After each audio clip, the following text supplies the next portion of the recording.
Bonjour professeur Tournaire. Bonjour. Alors nous, les filles d'Isylben, attendions avec impatience et inquiétude aussi les résultats de cette étude d'Isylben 3 générations.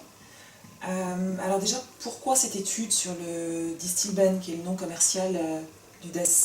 Alors à l'origine de cette étude, il y a un doute sur le risque de cancer du sein chez les filles DES, celles qui ont reçu le médicament quand elles étaient dans l'utérus de leur mère. Et en effet, il y a deux études sur ce sujet-là. Une a trouvé aux États-Unis une augmentation de ce risque de cancer, alors qu'une étude hollandaise n'a pas trouvé d'augmentation.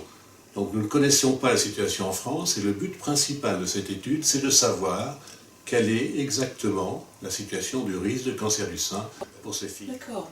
Et comment cette étude a-t-elle été organisée? Alors c'est une étude bien particulière parce qu'à l'origine, elle a été organisée par une association de patientes qui s'appelle Réseau DES France et qui a eu l'idée et qui a soumis un projet à l'ANSM, qui a financé, l'ANSM c'est l'organisme des médicaments en France, qui a financé cette étude et nous avons été aussi beaucoup françaises. Et alors 3 générations, qu'est-ce que c'est? Alors le sujet principal est donc le cancer du sein chez les filles DES, mais à l'occasion, puisque nous avions contacté beaucoup de familles DES, nous avons voulu faire le point sur l'ensemble des complications dans les 3 générations. On rappelle ce que sont ces 3 générations. Les mères ont pris le médicament lorsqu'elles étaient enceintes. Les enfants de 2e génération, fils et filles d'Isylben, ont reçu le médicament in utero, si on peut dire, et leurs enfants constituent une 3e génération. D'accord.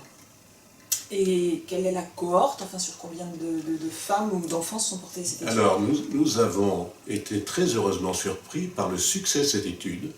Il y a eu une forte mobilisation dans laquelle l'association, mais aussi la Mutualité française, les médias, les familles DES se sont tellement mobilisées que le nombre des réponses à des questionnaires qui étaient orientés pour chacune des catégories, des générations, a dépassé 10 000 réponses. D'accord. Et peut-être le groupe témoin que vous avez eu, vous avez utilisé un groupe témoin en regard des filles concernées? Pour que l'étude soit comparative, comme on doit le faire dans toute étude scientifique, en plus des 3 générations de familles DES, on a pris un groupe qu'on appelle groupe témoin de comparaison.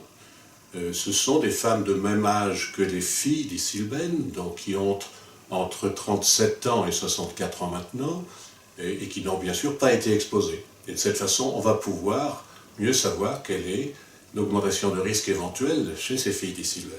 Oui, donc une étude très sérieuse. On a essayé.